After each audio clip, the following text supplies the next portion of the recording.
want to talk sports. Now it's time for Monty in the Morning. Hey, yo, man. It is the Monty Show. Live every single morning right here on YouTube. Or 24 hours a day, 7 days a week on your favorite podcast outlet. Just Google search The Monty Show, M-O-N-T-Y, The Monty Show. Good to be with you. We just watched an incredibly awful choke job out of Luka Doncic as the France Basketball National Association of Hoopers will advance to play Team USA in the gold medal game tomorrow night. So much to talk about out of this game. And, by the way, I would remind you when we talk the Olympics that Traeger won the Olympics of smoking, and that's why we're giving away a Traeger. Let's go. Ironwood 650. See what I tried to do there? Didn't really work. It wasn't what you tried to do. It's only what you did do. Yeah, and you did good. You know. Shut up. Don't try to use my own smoke against me, man. What do you mean? We are giving away a Traeger Ironwood 650 right here on this fine program. Right here. We're giving you a Traeger Ironwood 650 with all the accoutrements. We'll give you a bag of pellets. We're going to give you some accessories, some seasoning.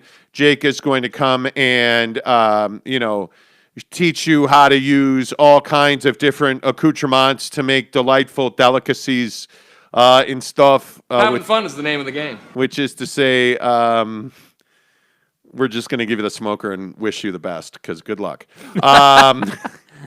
So all you have to do is subscribe to the show, take a picture, you subscribe. Tag us in that picture on Instagram, Twitter, or TikTok, The Monty Show, M-O-N-T-Y, The Monty Show, and SLC Supercars on Twitter, Instagram, or TikTok. You have to tag us both with a picture that shows you're subscribed to the show. Once you do that, at 2,500 subs, we'll give away the Ironwood 650. By the way, we have picked up almost 100 subscribers this week alone.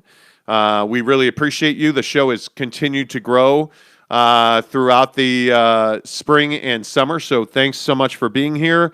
We got to talk about this France-Slovenia game. Never mind that the USA basketball team is amazing. Devin Booker, the best player on the planet right now, carried them as all great players do. When you're the best player in the NBA, as Devin Booker is, or in the world, as Devin Booker is, and you're dating a Kardashian, as Devin Booker is, now you play that slurping sound. There you go, live from Devin Booker's room. The point is, Devin Booker had 20. Kevin Durant, the Durantula, the Slim Reaper, had 23, and the U.S. smoked. See, they went Ironwood. They went Ironwood smoker. They gave on him the Australia. Ironwood. We get it. Yeah. But then you had Luka Doncic versus Rudy Gobert, the Stifle Tower. Right. As France inexplicably beats Slovenia, Luka Doncic essentially refused to shoot the ball down the stretch here. Jake, are you surprised? Because I'm a little surprised. Are you surprised that Luka just wouldn't shoot the ball? Yeah, I don't know where, the Luka Doncic of old has gone in terms of, closing games. Like, if we think back to when he first came into the NBA, what was everybody saying about this guy? Oh, he was breaking dudes off in his Jordan 11s and winning Euro championships and MVPs and all this great stuff. And then I'm watching him in the Olympics, and what is he doing? He's essentially giving the ball up in the most important time of the game. And I just, for the life of me, couldn't believe that. They get the switch that they want. They've got Rudy on the perimeter against Luka. That's, what you want if you're Slovenia. And what does he do? He passes the ball. And I just don't understand that. I mean, he would easily be able to get by Rudy without a doubt. And at the end of the day, that possession leads to his teammate going in for a layup in Nicholas Batum, getting the block to end the game. And to me, I just don't know That's where I struggle with Luka. Like, I feel like he makes all these really difficult shots, and he'll give you 40 or 50 games a lot during the season. But at the end of the day, when you need him most, he's not there. That's the problem. Like, he doesn't make that shot. It doesn't seem like he wants the ball. So I don't know. I was really surprised and frankly a little bit disappointed, to be honest with you. Well, and the thing that really stands out to you is that Rudy Gobert is not improving offensively. And this is the second game in a row where we find ourselves watching this game, and you're seeing that France is winning games. Rudy's blocking shots, doing what he does. But the thing that stood out to you in this game was that France tried to feature Rudy Gobert on the low block, and it just went horribly wrong. They threw him the ball. He had an easy layup. He missed it because he put the ball up on the glass. Wound up getting, singled up on the low block, passed out of it because he had no right hand to finish. Like, it's a little concerning to me, Jake, that you're watching a France basketball team that is trying to feature Rudy Gobert on the block, and he just cannot score unless he's dunking the ball. Yeah, and I think, maybe we're just spoiled as NBA fans with how, skilled like bigs in the league are today, because most bigs in the league, have the finishing touch around the rim. Most bigs can lay it up, or, if they're around the rim, they can finish that, in whatever way they have to, whether it's a dunk, a layup, maybe a little baby hook, something like that. Most guys can do that, but that's not part of Rudy's game. And we've seen it multiple times now, whether it's in the NBA, international play, whatever the case may be, where a team will try to feature him and it just doesn't happen. And so, you start to think about, okay, well, what do we not see with the Jazz? We don't see the Jazz featuring Rudy like that, right? We see them using him as sort of a pick and roll option for sure at times, but more of a lob option, more of a easy basket, get some high percentage looks option. So at the end of the day, I just think that Rudy Gobert, he would be so much more valuable to a team and so much more useful for a team if he could simply lay the ball up consistently, if he could simply just have a nice little drop step that leads him to his right hand, where he can put it off the glass. So I don't know, man. It's the same old thing from Rudy. There's not much improvement, and that's why I say at the end of the day, who Rudy is, and we shouldn't be surprised anymore. Yeah, and I think one of the things that you see pretty consistently in the international game is they let the bigs get away with murder in there. Like, there is not a lot of whistle happening in the paint, which is not surprising, by the way that FIBA calls games. So you would think that, and this is just me, but you would think that Rudy would dominate. And this is the thing that concerns you about Rudy Gobert and the Jazz. And again, I also want to say, it's not Rudy Gobert's fault that he signed a $41 million a year deal. Yeah. You know what I mean? Like, yeah, it's not. I think he gets vilified for that. I'm telling you now that there is no reason to blame Rudy Gobert for that money. But having said that, now you've got to develop him. You've got to find a way to develop Rudy Gobert into a consistent offensive performer, because he's blocking shots, giving you rebounds. And what you see happening, I accidentally sent you a text that wasn't intended good. for you. It's all fine. It's all good. But what you're seeing is that France is trying to get him the ball, and he cannot convert. Yeah. Lethal in the pick and roll, really good defensively. Is that what the Jazz need from Rudy Gobert? What they need or what they're going to get? I mean, that's what they need. That's just what he's going to provide. Now, what they need is a guy who they at times. I'm not saying they got to run the offense through the guy on the block, but I am saying at times it would be nice if Don could take a possession off, just throw it to Rudy and let him get a basket. I mean, you think about what Jokic is able to do or what Embiid is able to do, and that takes a lot of pressure off the other co-stars on the team. And so, I just think that because of where Rudy's at offensively, it makes it so that if the Jazz sustain any kind of injuries on their team, right, it really hurts them, because they don't have that diverse skill set out of one of their highest paid players. So at the end of the day, again, I just think it's fascinating watching Rudy play in the Olympics and seeing like how all that pans out, because yeah, to your point, you would think that he would dominate in Olympic play or international play, but at this stage, it's just not it's not there right now, and he needs to get better at just simply finishing around the rim, and that'll help him a lot. Yeah, and I think one of the things that you see pretty consistently, you know, when I look at what the Jazz need, they need somebody other than Donovan Mitchell. And I think, listen, the Rudy Gay signing, I think, gives you that.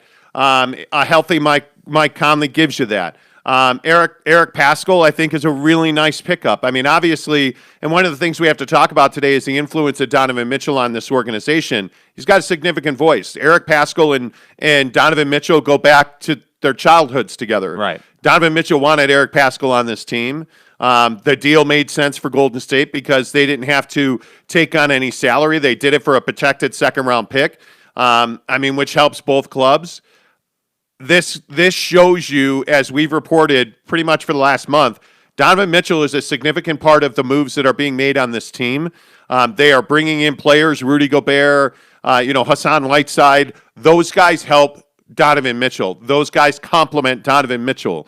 I think that you're seeing Eric Paschall, a good friend of Donovan Mitchell's, somebody that makes him more comfortable. I think Donovan Mitchell is the focus and a guy that has significant influence on this team. But anyway, here nor there, the point is, what I think this Jazz team needs from their $41 million a year center is they need just a little more offense. They need him to be able to put the ball on the floor, which we saw this morning in the Olympic game. We saw Rudy Gobert turn the ball over 2 straight times when he dribbled. He cannot put the ball on the floor. Yeah. He needs to be able to put the ball on the glass and finish, which is something he struggles with. We're seeing that Rudy Gobert, because he's playing in the Olympics, and I'm not saying he shouldn't have, because he's playing in the Olympics, how much development time has he lost? Because you can't tell me that the Jazz are not focused on Rudy Gobert learning to put the ball down and finish and working on his glass game. Yeah. He has to develop those skills. And my concern is, Jake, that when he's playing for France, he doesn't get the opportunity to develop those skills. Not at all. I mean, seriously, it's like it's just more basketball that he's playing, and you don't develop your skills in the game. That's I feel like that's pretty obvious and straightforward. But maybe it needs to be said that the developmental time, you don't get to work on things when you're playing in the Olympics. You're just going out there doing the best you can, and so. Rudy Gobert is not going to get to work with, Chris Brickley or any of these guys who could help him, develop a handle or develop a rim game or any of these things that he needs. And my bigger question, really, to be honest with you, is does Rudy believe that he needs to develop that in his game? Do the Jazz feel like he needs to develop that? Because I think, development doesn't really happen unless it's prioritized. I mean, you look at Trent Forrest, right? You look at Jared Butler. You look at all these guys, Azubuike, right? Think about how much time and effort the Jazz have put into Azubuike to get him healthy, and now how much time and effort is going to go into getting him, in shape through playing in the summer league and making sure the injury is rehabbed correctly and all that stuff. Rudy's not going to get that, and by all accounts on this team, obviously he's the highest paid player on the team, and at the end of the day, it does kind of beg the question: do they believe that he needs development? Because if they don't believe that, there's no come on. I don't think there's any question the Utah Jazz believe that Rudy Gobert needs development. There is no doubt about that. So if we don't see it, then what are we left to say? Maybe that this is if we go through another season and Rudy Gobert does not become a little more skilled offensively or a little more polished offensively, I think what you're saying is, well, he's at his ceiling offensively. This is who the guy is. But I don't believe that to be the case.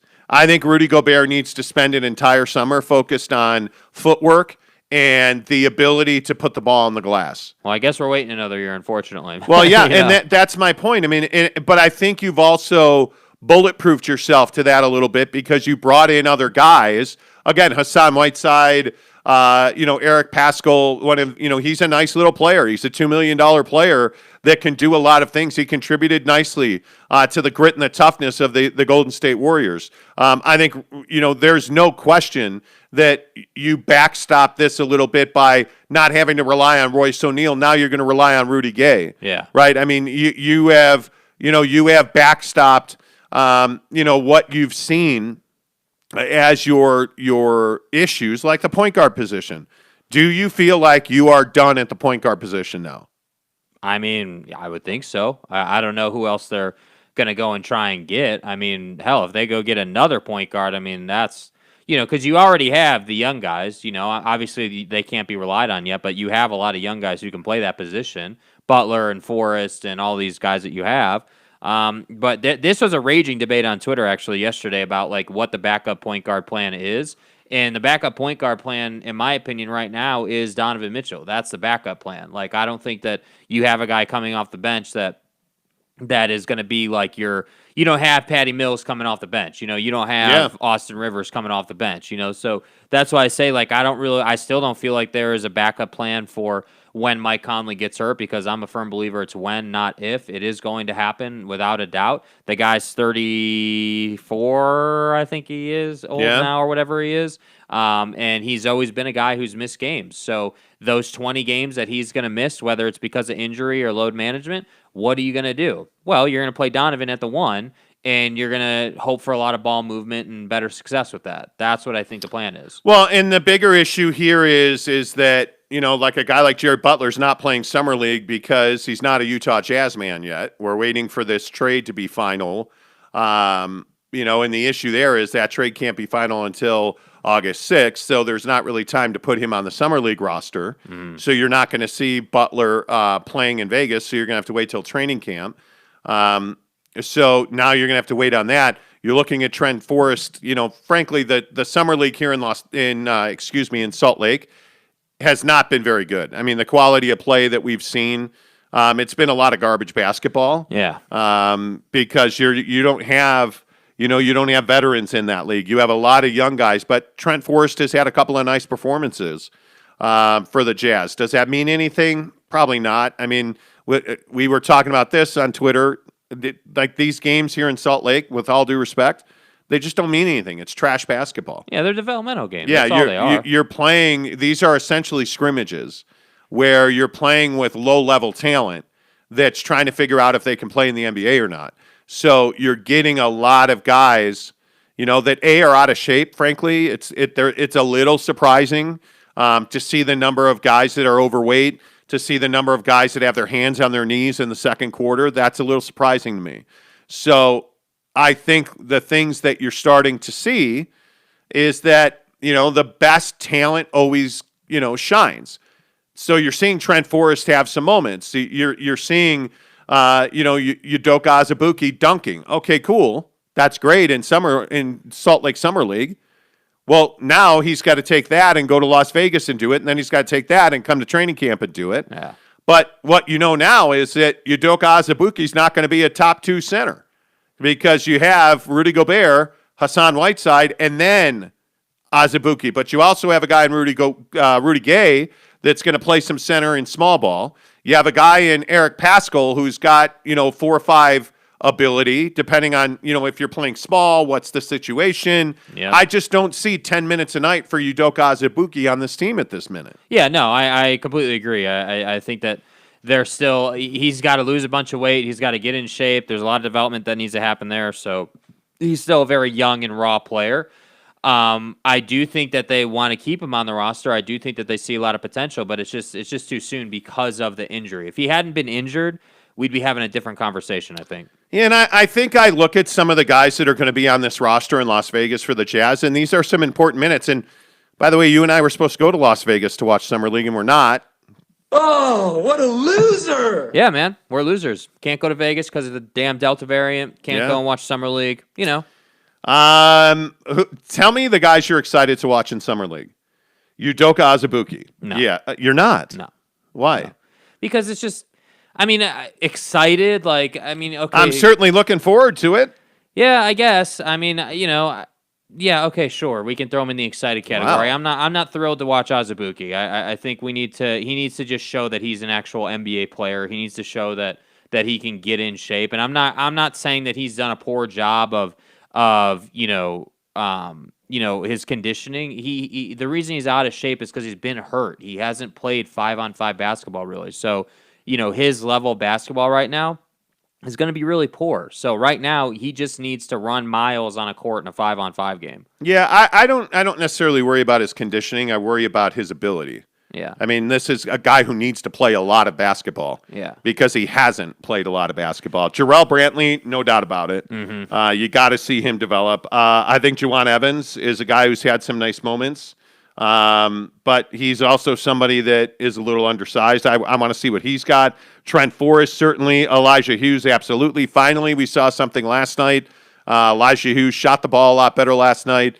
But again, anything you're seeing in Salt Lake is just so hard to measure because of just how bad the basketball is. Yeah, I think, even the basketball in Salt Lake or whether it's, Vegas, Salt Lake, whatever, any of these exhibition games that they're playing, I don't watch these games with the hopes that the Jazz are going to win or lose the game. I'm watching to see, can a guy like Elijah Hughes, with his 6'8" frame, can he take a guy on the block when the situation, calls for it? Can he, get his own, going left to the basket? Like these little skills within the game that he will need to become somebody of value to the team. Can he show us that yet? Or where is he at in his game? That's what Summer League's all about. I don't care about the score or anything like that. When you watch these Summer League games, know the numbers on the jerseys, know who's who, and see who can actually bring a good quality performance. Yeah, decision making, shot making, I think certainly matters. But Juwan Morgan certainly, Paul White certainly. I've really enjoyed watching Paul White. I don't know that he ever has a place on this team, but I mean, I've enjoyed watching him play. Yeah. And I'll be interested to see how he does. But I don't think there's any doubt that you need Trent Forrest and Elijah Hughes to show you what they got. Yeah. Because to me, those are two guys who can play minutes in the NBA this year. Well, and think about it. I mean, let's just assume that, Elijah Hughes and Trent Forrest turn into NBA caliber players who can give you 15 minutes a night. Let's say that is their contribution this season. So your bench just got two guys deeper. And, eventually, obviously, like you were just talking about, Butler's deal is going to come through here. It's, obviously that's going to get finalized and taken care of. And there's a lot of people hoping he can contribute this season. So that's why I say they have people to play point guard if Mike Conley gets hurt. It's really just a question of how far is the fall off. The quality. In quality to those guys. I mean, because Trent Forrest got minutes last year. We all remember the conversation about how Trent Forrest was already in the Ring of Honor. And how the Jazz beat yet. writers were like, oh my God. Yeah, so it's just this whole deal where Trent Forrest is probably going to get the lion's share of those minutes this year. But at the end of the day, I would love to see Elijah Hughes, get some run this season. All right, let's get some comments in here. Stephen Ling, good morning. First one in. Cody Strickland says, morning, boys. Jazz really trying to make Don happy. Nice pickup in Eric Paschall for a second rounder. Yeah, I think he is. I think he absolutely, that is a nice pickup. There's no doubt about that. I think that's a nice move. Austin Lewis says, yeet. James Knight says, Doncic got injured. Who said he got injured? He ran into plastic surrounding the scorer's bench. He banged his wrist on it. Yeah, it was his left wrist. It's his left wrist. Yeah. It had nothing to do with him shooting. Yeah. Mirzinski says, good morning. That was a steal of a trade for the Jazz. I agree. Brylark, good morning to you. He says, Jazz are getting better and better every day. How are we going to solve the backup point guard? I think that's a question everybody's got. I think you may have done that with Jared Butler, but I think so. Here's the thing, though. Don't overthink the backup point guard thing. At the end of the day, you're now without a doubt. I don't even know, with all the time you and I have spent looking at their cap and now where they're at and everything like that, I don't see any feasible angle that they have to go and get a major player for backup point guard right now. So with that being the case, I don't characterize the backup point guard as a problem. Just understand that there's going to be a battle of these young guys to see who's going to be the first off the bench when Mike Conley gets hurt. And that's basically how it's going to go. And basically that guy coming off the bench, all he needs to do is get the ball across the timing line and get the offense going. That's all he has to do. That's it. And if that's Elijah Hughes, you can expect scoring out of that guy. You can expect rebounding out of that guy. And that's why that is who I would like to see fill that spot because he can do a lot. Yeah, and I just think I wouldn't be that worried about it. Macon Convo says, man, can the Jazz compete without Elia Silva in the minivan? Yeah, I just don't know how they'll do it. I don't know how they'll do it. James Knight says, Rudy isn't getting better on the offensive end. He is what he is. Yeah. Yeah, what is there a question there? Or I don't understand. Jordan Crabtree says, I think Popovich is probably not the right fit for Team USA. Well, I don't know how many people heard about this. It wasn't well written, but there was a huge meltdown after the loss to France in the opening round. The players essentially revolted on Greg Popovich. And basically the argument came down to, you're trying to make us play the Spurs offense, and we're not here for that. And ever since then, they've been a different team. When the players, rose up and said, we're not playing Spurs basketball, this became a much better basketball team. Yep.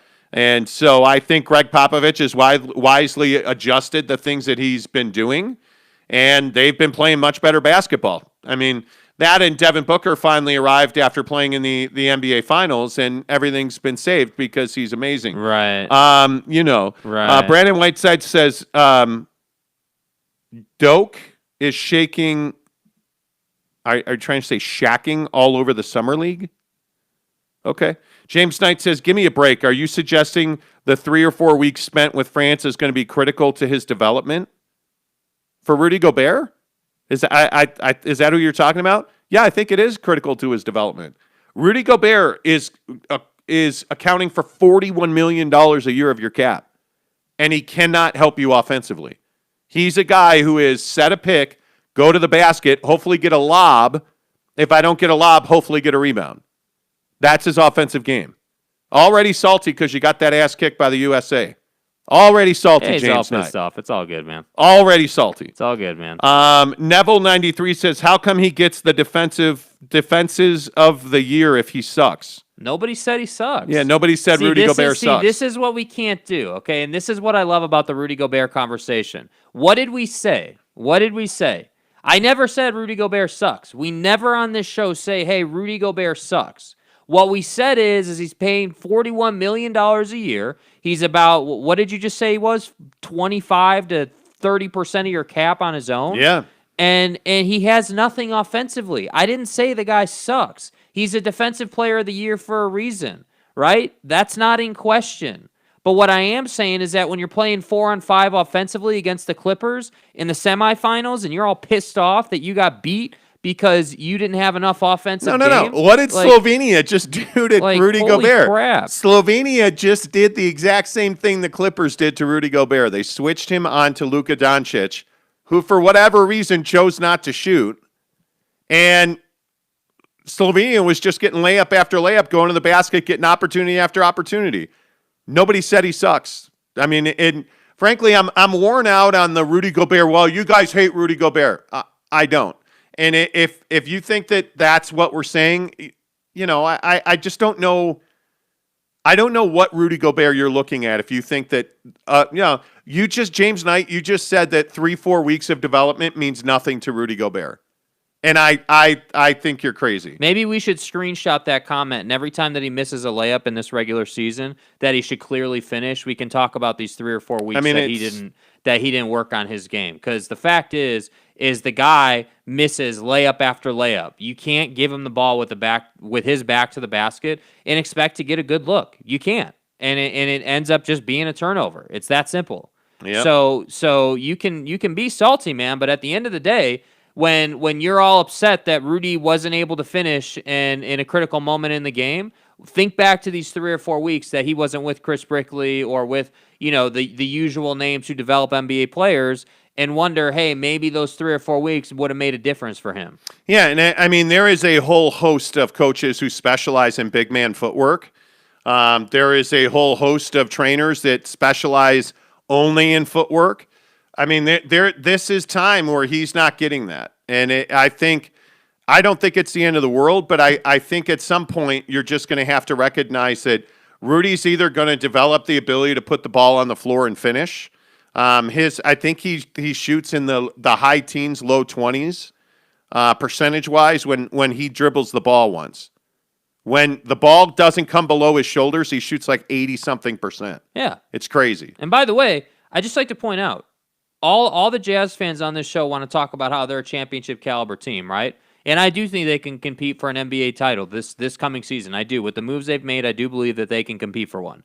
However, at the end of the day, the Jazz don't have time for their $41 million a year player to not be able to lay the ball up when you give it to him. That's right. They don't have time for that. Yeah. And that's why I say, with all due respect to Rudy Gobert, the Olympics are cool and everything, but at the end of the day, your bread is buttered in the NBA, man. That's the simple truth. And when you come back to camp with the Utah Jazz and you're the same guy you've always been, and Donovan's much better than he was last year, Conley hopefully is better than he was last year, like all these guys have been working, I just think that's, I'm not a big fan of that. What did you see yesterday on Twitter and on Instagram?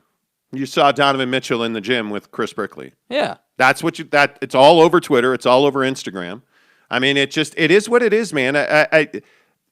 You eventually want to win a championship. Well, you can't keep doing the same thing you've always done. We say that every day on this show. Yeah. Grocock, good morning to you. Corey. There's a Grocock Corey. sighting. Hey, fellas, what do you think the Utah's next move is? I think Utah's probably done making significant moves. I think you're going to make a trade at the deadline now.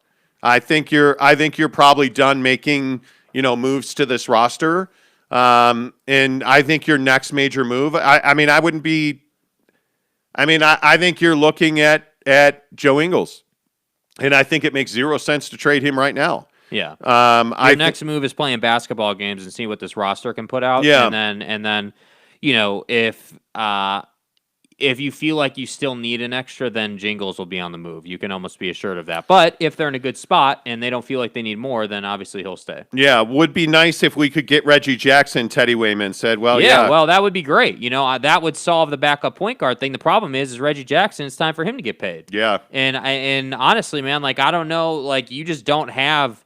I mean, again, we keep saying it, you don't have the cap space, but at the end of the day, if you're willing to pay luxury tax, you have the cap space. So it's it depends on how bad you want Reggie Jackson. The Nye guy says, I don't think we need a superstar backup backing Conley. Yeah, it would be, he will be hurt in spots, but someone who can come in and distribute would be fine. And that's what I'm saying. I think you have that in Elijah Hughes. I really do. I think he can bring it up, get you into your offense, and go to the corner. I think you have that in Trent Forrest. I don't know what Elijah Hughes does positionally speaking. I don't know where he plays. I don't know what he as a position. I don't know what that's going to be. It'll be interesting to find out what he looks like. He's 6'6", 220. I mean, you're not a point guard at that point. I think you're probably a tweener 2-3. And is there a whole lot of minutes for, guards that are between a 2 and a 3? I think it depends, man. I think traditionally speaking, no, but I think we have to be more open-minded to the fact that just because he's 6'6" doesn't mean he can't do that for them. Because think about it. All he's got to do is get across, and I'm being serious. I'm not even trying to dumb this down at all. Literally, all he has to do is just take care of the ball. So get it across the half-court line, get it to Don, and then go to the corner and run the set. And the thing I like about Hughes, because he's 6'6", is that you have more rebounding. The other thing with Rudy on the offensive end is 9 times out of 10, he's getting double-teamed in terms of rebounding purposes. So, teams know, okay, we can't let Rudy beat us on the glass consistently. So guys like Elijah Hughes who are 6'6", guys like Bogdanovich, all these other guys, that puts them in a position to go and help. And that's why I like him on the floor, in that 1 or 2 spot when Mike's not out there. Yeah, I'll be interested to see exactly how that goes and what that looks like. But, for my money, and this is just me, I think the guy you need to be better is Trent Forrest. Mm-hmm. Trent Forrest and Jared Butler answer your point guard problems. Yeah. And it's not going to cost you nearly as much to do that, I think. Nye guy also says, Exum starred in Unbreakable as Mr. Glass. Because Brandon Whiteside said Exum is still out there. Yeah. He played all right. I mean, he had a decent game against the U.S. Yeah. Wow, comment dump. Jordan McDonald says Gobert should be getting $30 million, not 41. Rudy should talk to Grocock about finishing properly, Jeremy Bolton says. Correct. Correct. Jordan McDonald also says hopefully Gobert gets moved if he disappoints next year in the playoffs. If Rudy Gobert does not step up significantly, I do think there's a chance this will be his final season. What does that look like? I think he has to be a much better player all around. He has to be more – I think Rudy Gobert has to be a more intelligent defender. Because, hey, listen, I understand he changes shots and blocks shots. That there's so much more to defense than that. That will win you Defensive Player of the Year. Mm-hmm. Being the most intimidating player in the NBA will win you Defensive Player of the Year. Right, yeah. But at some point, he has to understand on the defensive end, he has to understand what he needs to do in pick and roll. Yeah. He has to understand what he needs to do on those switches. He has to understand that you can't just let guys stand in the corner and shoot threes on you. Mm-hmm. You're going to have to figure that out. Now, some of that is the team is going to have to, Quinn and his staff are going to have to, guys on the floor with him are going to have to adjust and help Rudy do that as well. But at some point, Rudy Gobert is going to have to figure that out because again, this morning, France moves to the gold medal game after inexplicably beating Slovenia because Slovenia melted down on their final 3 possessions. But Slovenia was just switching Rudy out to get him away from the basket, and then they were attacking the basket and getting dunks and layups. Yeah. And it's the formula by which you attack Rudy Gobert. By the way, what are you not saying right now? You're not saying that Rudy Gobert sucks. That's not what we're saying. So I don't want to keep hearing that. Hey, you admit it. That's what your heart is saying right now, Jake. Yeah. Brylark says, Grocock, sorry about your boomers, man. They should still get a bronze, I think. Yeah. I don't know. I mean, it's a shocking upset knowing that Australia is the best team in the world. That's ever played basketball in the history of basketball ever. Oh, what a loser! Yeah, and I mean that they lost to that lowly USA basketball team is, I mean, the USA team is not talented. They don't have any good players. Yeah. Their coach is old and over the hill. And the shocking upset that they were able to beat the mighty, kangaroo hoppers from down under, shrimp on the Barbie, mate. Like, I just I'm stunned by it. Okay, you're done. You're done. What? You're done. What? I'm analyzing Olympic basketball. What's the How problem? dumb do you think I am? Yeah, what? Anyway. Jeremy Bolton says the winner of the 2,500 subs needs to be in America. Enough of this out of the USA. Well, you know what? We're truly a global show. So we've had a PS5 go to the Philippines. We've had now an Xbox go to Australia. Yeah. We had a TV away. We gave, a Salt Lake City resident, Robbie Haskell, won the TV in a year of Disney Plus. The first Xbox went to our guy down in Syracuse. Yeah, I can't remember. Whose name I can't remember. But, how do I say this calmly? We don't want anybody that's more than a block away from our house to win the Traeger smoker. Because I'm telling you, man, that thing is a load. And if we have to ship that to Europe or Australia or anywhere else, we may have to. I mean, my God, dude, that's gonna be thousands of dollars. It's not good. Please, Salt Lake. Subscribe to the show so we don't have to ship that Traeger. That thing, Justin Salas says, I agree with Monty. I think Forrest is more important than Hughes. Forrest is a much better distributor with scoring potential. Hughes is just a scorer. Yeah, totally. Well, and Forrest has already shown he can do it on some level, Yeah. So let's not beat around that bush either. It is what it is. Let's see. Brylark says, Jeremy Bolton, you're totally right. South America deserves some love. Maybe Brazil or Argentina or something. Exactly right. Let's talk about the super spreader event. So I know that people are like, oh, here we go. We're going to talk about COVID. So did you guys see the news out of Craptown, USA? I mean, Milwaukee. Coronavirus. Yeah, Milwaukee. MGD, baby. Yeah, my ass. The news out of Milwaukee is not good for the Bucks. Their championship run has turned into a super spreader event. And we wondered a lot about this on the show, Jake, that all of those unmasked people in the deer pen view this the same as the flu.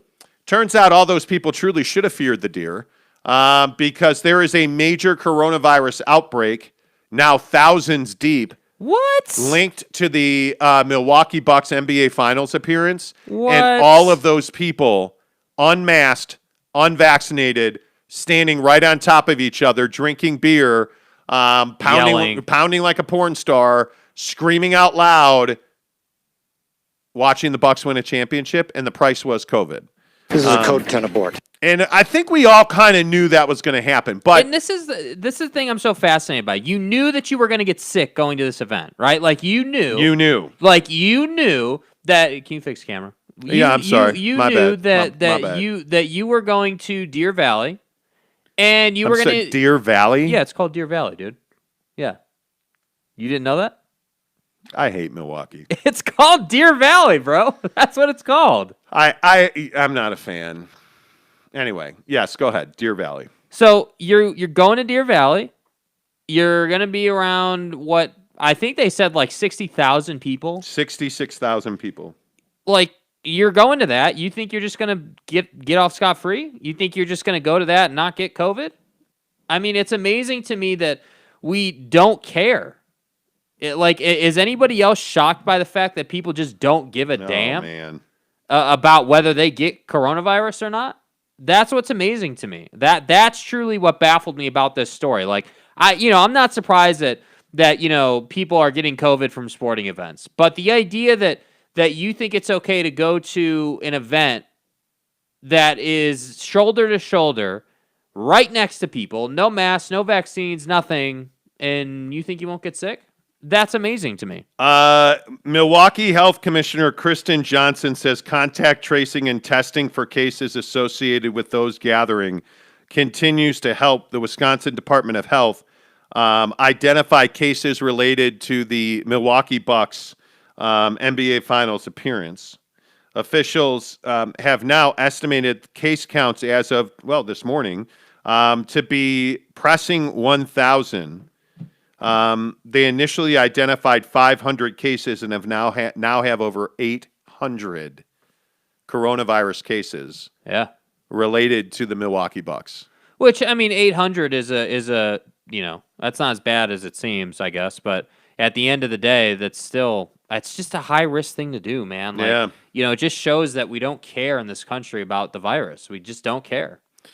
Oh, yeah, Tanner Plummer makes a good point. I remember during Game 6 of the Finals, Mike Breen said Dr. Fauci is probably pulling his hair out right now. Yeah. Well, are you ready to go to football games? Because obviously tonight is the kickoff of the NFL season. Hell yeah, it is. With the Steelers and the Cowboys in the Hall of Fame game. Yes. Even though Dak Prescott has a sprained shoulder, he will not be able to play in that game. Yeah.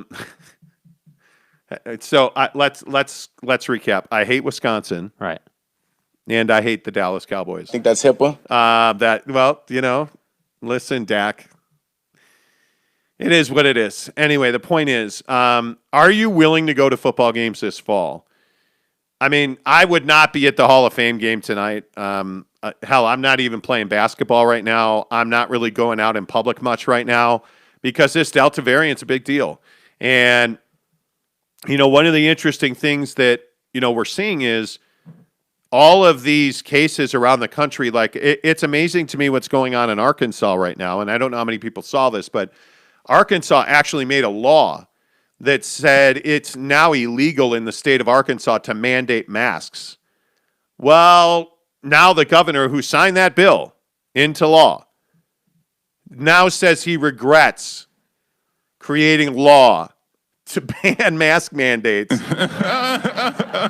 because COVID is so uncontrollable amongst the unvaccinated. And I just wonder at what point do we start seeing professional sports have to be reined back in again. We need a more deadly variant. That's what it's going to take. Well, we need a variant that's killing people at a higher rate. And let me rephrase that. We need a variant that is capable of killing people who are like of any age. We need one that scares people into getting the vaccine.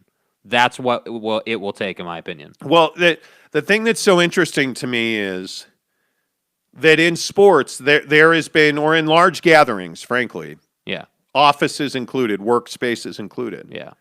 there seems to be two solutions to having large numbers of people gather: a mask mandate and a vaccine passport. Yeah. And, like we're looking at like in Mississippi, COVID-19 has killed thousands of Mississippians this year. All but 37 were unvaccinated.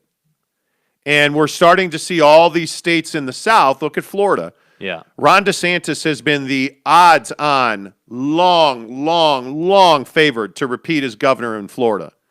And by some measure, to be the odds-on favorite as the Republican nominee in 2024 for president. Well, he has banned all masks being mandated in Florida. And now Florida is ground zero for a COVID outbreak in this country. Yeah. And so you're looking at Arkansas, Mississippi, Alabama.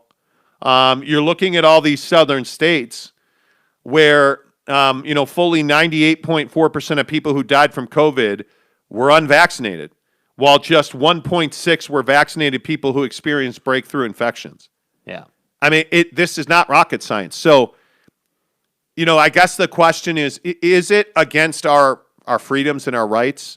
Does it violate our American traditions to say, hey, if you want to come to this football game, if you want to go to Utah football, if you want to go to BYU football, you have to wear a mask. And now it's not just wearing a mask. You have to cover your nose and mouth with a mask. Yeah. And you must prove that you're vaccinated.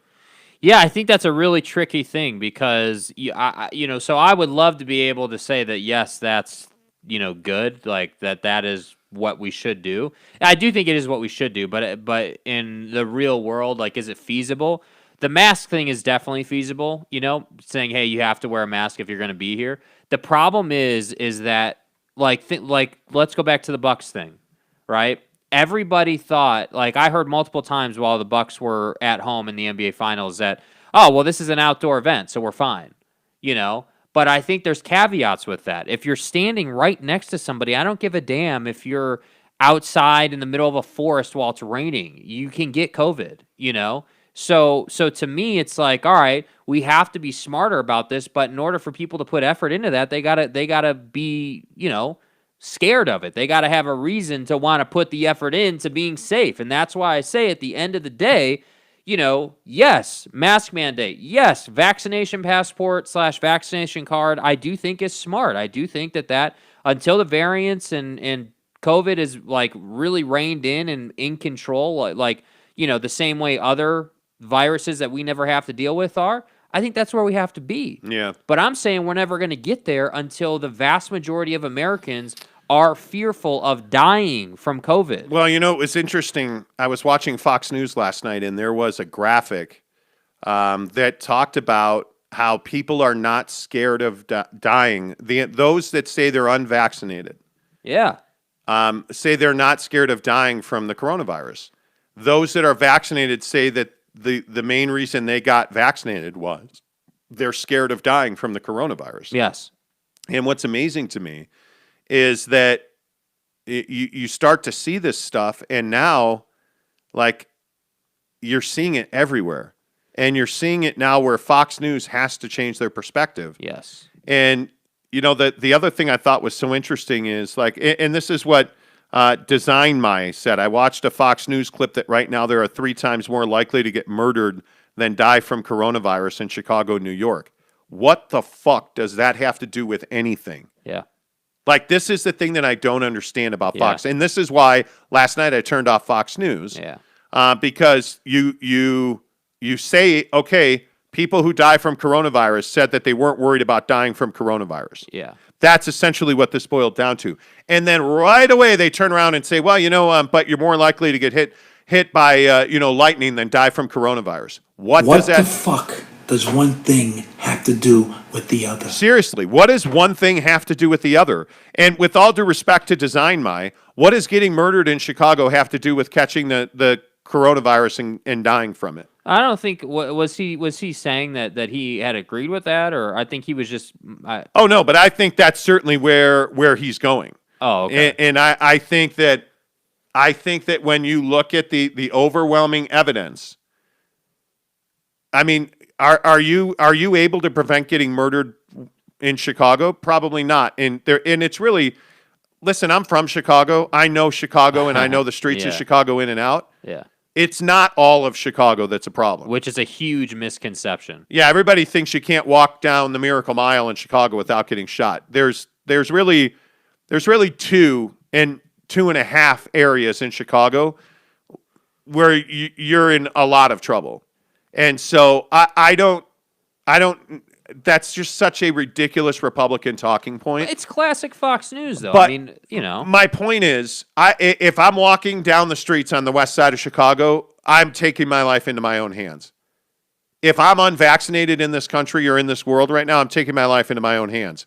Because I will again say, being unvaccinated, and Mark J., one of our great listeners who popped back up yesterday, holy who couldn't cow. listen because he was in the ICU with COVID.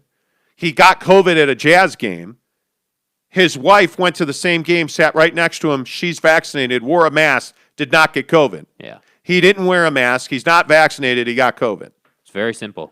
When you don't wear a mask, and you don't really, what it comes down to, when you don't get vaccinated, you're choosing to die. You're choosing to get coronavirus. Yeah. That's what you're saying. Because death from coronavirus is completely preventable. Major sickness from coronavirus is completely preventable. 100% preventable. Yeah. We're at 71% vaccination in this country. If we were at 85%, we'd be having a completely different conversation about coronavirus. Yeah. And the sad thing is, we're not going to go to football games. Yeah. I was really looking forward to going to the rivalry game this year, BYU and Utah. Won't be going to that. Not at this point. Yeah. And hopefully, something changes. But the thing that scares me so much about going to these games is you can't trust people who say they're vaccinated. So if you have somebody show up at a football game and the usher says, excuse me, sir, are you vaccinated?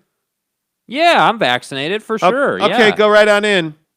Well, you can't take their word anymore. Yeah. And that's why, like, when we talk about, hey, should we have a vaccine passport? Should you have to have documentation that is certified that you are vaccinated to get into a football game? Yes. I think it's unfortunate, but I think it's what we need right now. Yeah, no, I completely agree. And I think a lot of people are going to say that that's like a violation of their rights or something, and I don't really know how that's a violation of your rights. I think we're in the middle of a pandemic that has killed millions of people at this point globally, and, and I think that we need to take it more seriously.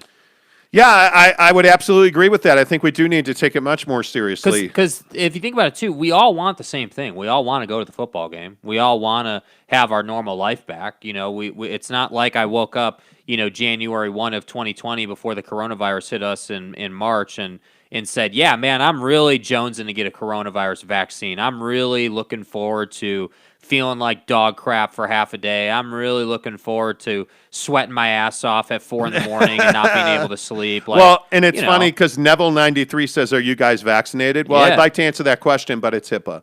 Wow. It's not HIPAA. Wow. Sorry. Wow. Yes, we're vaccinated. That's HIPAA? Yeah, I got the Pfizer. Jake got the J&J, which is not as effective as the Pfizer. What an idiot. Yeah, what an idiot. Yeah, I don't know. I'm a moron. I don't know what you're thinking, man.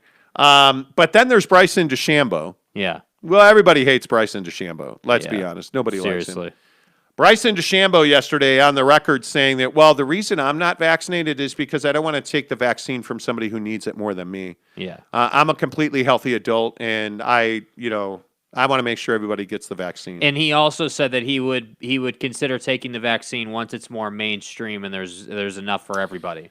Which I got news for you, bud. There's enough vaccine, certainly in this country and most parts of the world. We have so much available vaccine in the United States that we are sending millions and millions of doses globally. Yeah.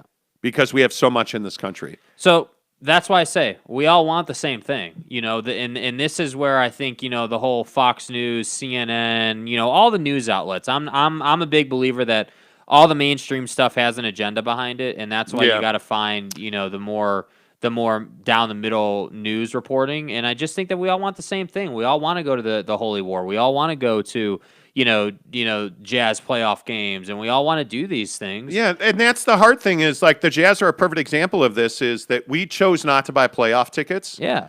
Because of this. We had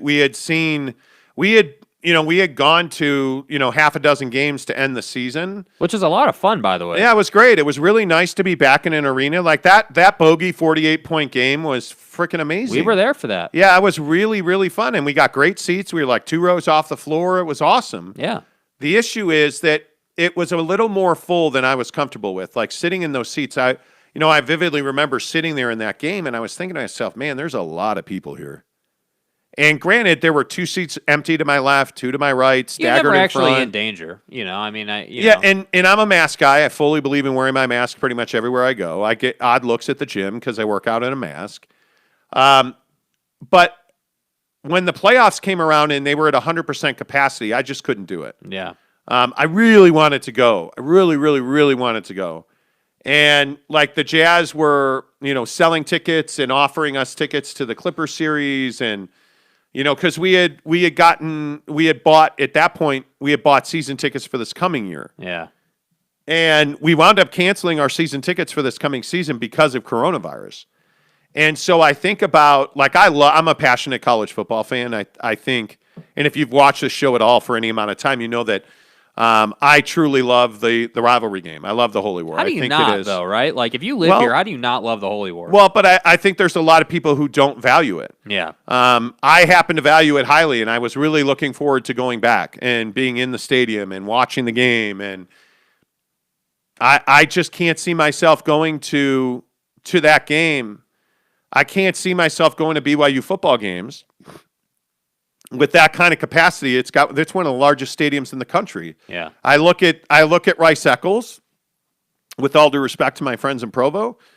I think Rice Eccles Stadium is one of the best home field advantages in college football. By the way, yes, they just replaced all their turf, and my God, is it beautiful! I don't know if anybody saw that. The interlocking U. It's amazing. Oh, dude. man, it's amazing. And this is, you guys remember when they painted the roof of the warehouse in the north end zone? And it just changed the way Rice Eccles felt. Yeah.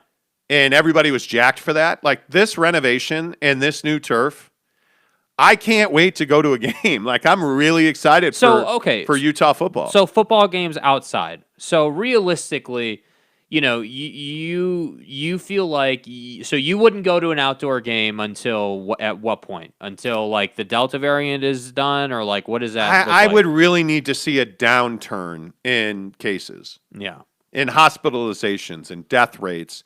We'd need to get back to where we were, like early spring, late winter. Yeah. When we seemed to be under control. And unfortunately, the thing that really scares me about coronavirus is I just don't think that we're going to get there. I think there's so many variants now because there's so many people globally that are unvaccinated. It's not even in our country. I just think the global spread of coronavirus is significant. Yeah, it is. And I think that's what scares me, because you can't control where people go or how they get it. You can only control what you do, which is, by the way, the basis. It's the foundation of stopping coronavirus is not worrying about what your neighbor does. Worry about what you do. Yeah. And I think if we all would get vaccinated and wear a mask every day, this would go away. But I'm desperate for football. Yeah. Like, I want to go back to football games. Tonight. Yeah, I want to go back to football games. Like I would. The Olympics has been fun. I really like the Olympics. I'm a big fan of the Olympics. My wife and I watch it pretty much every night. It's a bummer that you're going to have a gold medal game between France and Team USA for basketball that's going to be in an empty arena outside of other athletes. Yeah. That's not what the Olympics are about, and college football isn't meant to be played in half full stadiums. Well, it is, there's likely never been a more important season of BYU football, especially now with the Big 12 and the Pac-12, commiserating and talking about a partnership. There's never been a bigger season for BYU football than you have right now. And I don't think that we're at a point now where we're going to lose college football games to coronavirus. I just don't. Yeah. What I think you're going to see is we're going to lose significant contributors on the football field to coronavirus. I think you're going to see that we're going to have delays. I think you're going to see that we're going to – I'm convinced in the NFL that because you're only at 92% vaccination rate, you're going to have breakthrough cases. And that really scares me. Like, I don't know, man. I'm not ready to go back. I can't wait to watch football. I'm not ready to go back to a game yet. Yeah. I'm not. And, we haven't taken our yearly pilgrimage to San Diego this year to watch the Padres. Usually we go and watch the Padres and the Cubs. We haven't done that. We haven't gone back to L.A. Yeah. Have not gone back to L.A. Haven't been to L.A. in over a year. And that's a bummer, man. We're not doing a lot of sports stuff that we usually do because of the coronavirus. KP says, are the Jazz trying to get Damian Lillard? That's over with. You can kiss that goodnight. Jeremy Bolton says, Utah, the best home field advantage in the country. Child, please. I've been to pretty much all the major home field advantages in college football. Yeah. I'm telling you, there's no more intimidating. When you have Rice-Eccles full, when you have that stadium striped, when you have I'll never forget Utah USC 2015. I will never forget, the Oregon game where I can't remember his name. Oh, man. The Kalen Clay dropped the football at the 1 yard line. Oh, my God, dude. Huge football game. Bro. We couldn't get a ticket to that game. We were at Legend Sports Bar downtown. Yeah. Because we couldn't get a ticket to that game. Yeah. That bar was packed. The stadium was packed. You look at, Rice-Eccles, it's certainly in the Pac-12. There's no question the best home field advantage in the Pac-12 it's better than Autzen. Yeah. There's no doubt about that. I look at USC doesn't have a home field advantage. UCLA, no. ASU, ASU, when that place is full and it's hot and it's lit, that's a pretty good place to play football. It's not as good as Rice-Eccles. Yeah. Arizona, fuck Tucson. I hate Tucson. That's not a home field advantage. Yeah. I look at Corvallis. I look at, there's not a better. Cal's not really a home. Stanford's not really. Stanford's never sold out. Cal's never sold out. Too many seats. Yeah. Find me a better one. Colorado, no. Oklahoma, no. Like Michigan, no. Penn State. Well, when they're lit, when that place is white, that's a tough place to play, especially at night, a night LSU. game. That's probably the one where you're like, yeah, that's the swamp. Death Valley. Yeah. That's pretty good. Tuscaloosa. Tuscaloosa might. That feels like the largest football stadium in the world when it's full. I need more Alabama going to LSU to play a leverage game in my life. I need that matchup more. Man. I need that more. Huge games. So good to have it back, dude. I'm just trying to think of the Western U.S. I think about Autzen Stadium for Oregon. It just, you know what? I've been there several times for games. It doesn't have, Rice-Eccles just has that, you got the mountains in the background. It's got a feel about it. It has an energy. When the kids are all jumping up and down. Yeah, it's got an energy about it. Now that it's really enclosed in the South and with the new turf, the new scoreboard, the new video boards, that like everything they've done. They've definitely stepped up. No doubt. A good home field advantage in football, you have to feel it. Yeah. It's got to shake your lungs. It's got to shake your body. Yeah. And you get that at Rice-Eccles. I've been to some big games at BYU. BYU just doesn't have the intimidation factor that Rice-Eccles has. BYU feels like you're going to a place full of nice people. Whereas Utah, you're no, Utah. Please don't. Yo, Wait, I'm doing it. No, I'm cutting his mic off. I'm trying to save us all, man. Oh, what a loser! Okay, you've had a second to leave. You can stay and shut up and act like an adult. I'm giving you a chance not to say it. But go ahead.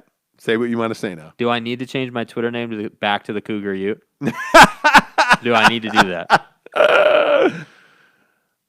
The problem is you're not wrong. BYU does feel like you're hanging out with a bunch of people named Brindley and people who name their kid Brindley. That's very true. Don't be rude. And hey, man, they're going to make you funeral potatoes, and you guys are all going to root for BYU. And that shucks, they lost. That's too bad. Having fun is the name of the game. Anyway, wow. The Night Guy says we could totally support NFL football in Utah. Absolutely. Oh, without a doubt. True. Utah State was on the rise. Now they suck again. Utah State. No. Jeremy Bolton says when Lavelle Edwards and Eccles are both full, BYU is by far louder. Okay. That's one man's opinion. Brylark says Utah is a low-key football state. Well, it used to be. Utah is a great place to recruit. Yeah. And when guys like Urban Meyer go to Florida, all of a sudden, like, oh, maybe we should get the poly pipeline going to Florida. You know, like you have a lot of – that's why Zach Wilson not going to Boise was so huge. Yeah. Because you have great football, you know, like the recruiting battle for Pini Katoa or like, I mean, it goes on and on and on. You know, you just start to realize that the best talent has to stay here. You know, like you just can't. Has to. You just can't lose the best talent in this state. BYU and Utah will always be defined by that. Anyway, here nor there. Yeah. I don't have a bias towards BYU or Utah. I'm telling you, when Rice Eccles is turned, it's tough to beat. Yeah. It's tough to beat. And I'm not saying that Provo's not a great home field advantage. Frankly, they both share one common trait, and that's altitude. You know, and Max Hall's mom. But the point is, you know, that sure. Anyway, the point is that when you have altitude on your side, whether you're the Jazz or a football team or the Salt Lake Bees, it helps you. It absolutely makes a difference. But anyway, my point is, I don't know that I'm ready to go back to sporting events. Are people in the comments saying that they're ready to go back to sporting events? Or yeah, Joe Parker says the horseshoe. Yeah, horseshoe's up there certainly. Nanai guy says I don't think big cities should have two teams playing in the same stadium. I would agree with that. That's why the Clippers are trying to get out of Staples Center. Yeah. The Utah Chargers has a nice ring to it. That's never going to happen. My guess is that Wales Vagina gets the Chargers back before they ever leave the state of California. Wales Vagina. Wales Vagina. Ramiro says, I don't know if you've been to Florida versus Florida State in the swamp. Yeah. I think the swamp's overrated. Yeah. I think it's overrated. I mean, I don't know. Let's ask Aaron Hernandez. Oh, wait, he's dead. Well, that was... wow. But I was at the back to Harling game. Utah did not compare to the swamp. Okay. Tanner Plummer says, remember in 2013, BYU fans threw food and trash at the refs? Lavelle Edwards Stadium can be intimidating. Because you threw food and trash at the ref? Really? Do you think they could move the Buffalo Bills to Utah? Well, how stupid are the Bills? If you're the Buffalo Bills, by the way, they're asking for $1 billion of taxpayer money. Not asking, demanding. Yeah. $1 billion in taxpayer money. And the best you can do is Austin, Texas? And they're like, yeah, we're going to leave if you don't give it to us. That's the best you can do? Come on. What are you, a racetrack in Austin, Texas? Stop it. Come on. The Bills won't leave there. I mean, that would be stunning. That would be absolutely stunning. You know, like it is... You know, Giggity says, how can Utah support an NFL team when most of the population isn't supposed to go anywhere on Sundays? Well, my guy. I'm just going to leave that alone. My guy coming through. Giggity is a bad MFer for that. Bro. Dude. All right. What's on the Traeger this weekend? What's on the Traeger this weekend, Jake? What's on the Traeger? I don't know. Probably something chicken or fish, right? I mean, you know, I know we're not doing red meats. I think we have to do wings and just eat every single wing possible. Mrs. Monty's going out of town starting Sunday. She's going to completely abandon me. Us. No, not us. So this weekend, we're going to have to be low key, but starting Sunday, I mean, we're talking about beer, pizza, wings, strippers. Right. Yeah. Lots of cake and candy. Here's what's going to happen, Tonto. She'll come back. I'll be in a diabetic coma. By the way, I got my test results yesterday. And how'd that go? My doctor actually sent me a note talking about what a wonder of the world I am, and that not only was I good looking and the most attractive patient he's ever had. That's HIPAA. Not only did my test results come back flawless for the most part. Right. He said that there was nothing to said something to the effect of nothing in your test results. Everything's good. Nothing to worry about. Think that's HIPAA? I'm like, hey, man. That actually is HIPAA, by the way. Think that's HIPAA? I think that's HIPAA. Yeah, I actually have nothing to worry about. My test results all came back great. I had a really good physical. He said, labs all good, no clinically significant results. My man. Nice, dude. Yeah, you guys are going to have to put up with me for another year probably. Damn. But I'm really stoked. Like, I feel great about that. So it's time to eat a lot of salt and cholesterol. Okay, good. And good. tons of sugar. Perfect. But yeah, I feel really good about that. So my favorite food is chicken tendies and fries. Let's go. The new Cane's is open, and I'm principal. I'm still pissed off about this. Okay. I am never eating at Cane's just because of all the a-holes. Speaking of Provo, they're opening one down there. In Provo. In Provo. Dude. Look, man, I get it. It's a new but we'll please take my listen, man. It's just fried chicken. Well, let's talk about it. I'm a good listener. It's not that good. I've had it once, I think, in my life. It's Popeyes. There's a Chick-fil-A with no way to cross the street, my man. Like, it's not anything better. I doubt that. Hey, no, I'm serious. Cane's is not better than your average fast food chicken tenders. No, I guess not. I'm fat. I know chicken tenders. Do you? Not really. I don't eat a lot of chicken tenders. But like, I would go to Wingstop way before I'd go to Cane's. Well, but that's a different caliber of place. Like, that's not a fair comparison. What's a fair comparison? Chick-fil-A is a fair comparison. I like Chick-fil-A Yeah. tenders. Right? Like, Wingstop doesn't do drive-through. Wingstop is go and pick up, get out of your car, that kind of a thing. Cane's is in the drive-through sect of the world. Do they have a drive? Oh, yeah, they do have a drive-through. Yeah, dude. Yeah, they have a drive-through. Yeah, I don't know, man. I'm not waiting in line and cutting off traffic. It's so frustrating. Yeah. It is so frustrating. It's terrible. It is what it is. I don't know. I mean, I think it's great. The infusion of cash and business into the community is great, but, like, overall... Learn to drive, man. Causes I mean, you're talking about, what was that, last weekend, there was somebody who literally was on the wrong side of the road all the way up on the embankment before the parking lot of Cane's and had gotten into an accident. Yeah, there's been 2-3 of those. How? How do you mess it up that bad? I don't know. What are we smoking this weekend? Tomorrow night, we're going to do pizza. By the way, we should let everybody know there will no show tomorrow. We are off. Because I'm such a stud at Yelp. We together as one. Sorry, Goose. Thank you. Because we're such studs at Yelp, we have earned incentive time. Do you have any past dues? I'm sure I do, but I won't after today. I'll knock them out today. Yeah. I'll put them all in an accident. That's a Yelp thing. Yeah. Anyway, the point is, because we've earned in what they call incentive time, which is I'm a baller and I've closed a bunch of business. Mm-hmm. Are you ahead of me yet? No, we're basically tied. I didn't close a thing yesterday. Anyway, the point is, in the first 2 days of the week, I dominated. Put my meat on the desk and just closed everything. What? You just said you put your meat on the desk. I did. Yeah, I accidentally dropped a chicken wing on my desk while I was eating lunch. Felt these balls. Okay. I'm not a put my balls on people guy. Are you sure? No. Anyway, the point is, I've earned incentive time like Jake has. So I'm going to be sleeping till 7 o'clock tomorrow morning.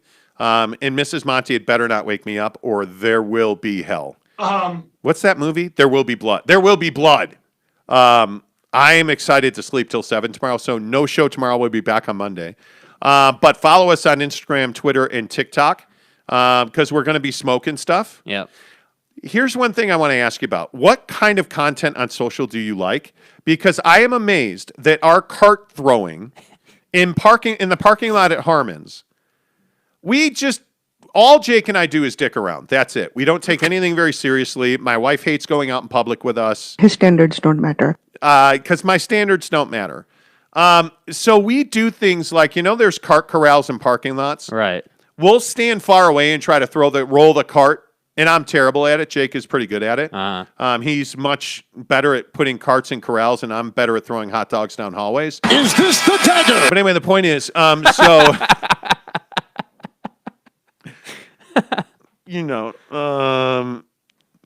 Anyway, the point is, on TikTok, if you follow me on TikTok, The Monty Show, that's a slight hint that you should follow me on TikTok. On TikTok, my content that's got like the cart pushing. Yeah. Let's see. There's one that's got 78,600 views.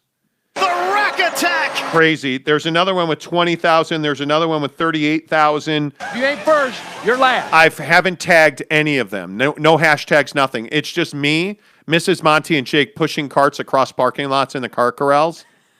And almost hitting Land Rovers. And almost hitting a Land Rover. Almost doesn't count. Thankfully, Mrs. Monty is agile. But it's just ridiculous that stuff gets Here's views. the question. Here's a question for all the folks in the comments before we end the show here. If we did more videos on smoking, would you be interested in those? If we did more videos on those? Because I think we're going to do something. Maybe we should do videos on skin peeling off of new tattoos. I'm getting a tattoo this weekend.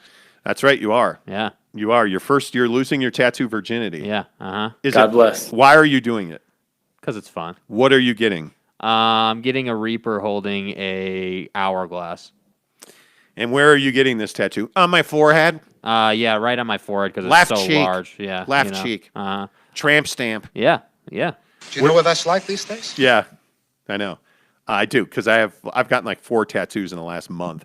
Where are you getting this? Lower right leg. So you're going right leg? Mm-hmm. Okay. So lower right leg, it's Yeah. a Reaper holding an hourglass. Yeah. Why are you getting that? Because, so you've been getting all these tattoos, right? Yes. So, you spend, I've been there a lot with you, and I was walking around the shop looking at because they have all these, drawings on the wall and stuff. Mm-hmm. And so I saw this one, and it was more of a jovial Reaper. Like, he was just kind of chilling there, like, with a smile on his face, sitting on a church. Yeah. Holding a Reaper holding a sickle and an hourglass. So it's basically just like, one way or the other, he's going to be waiting there for you and basically like seize the moment kind of a thing. Father Time is undefeated. Yeah. So I just thought that was a really cool concept. All right. Yeah. Are you nervous? Not really. No. How do you think it's going to go pain-wise?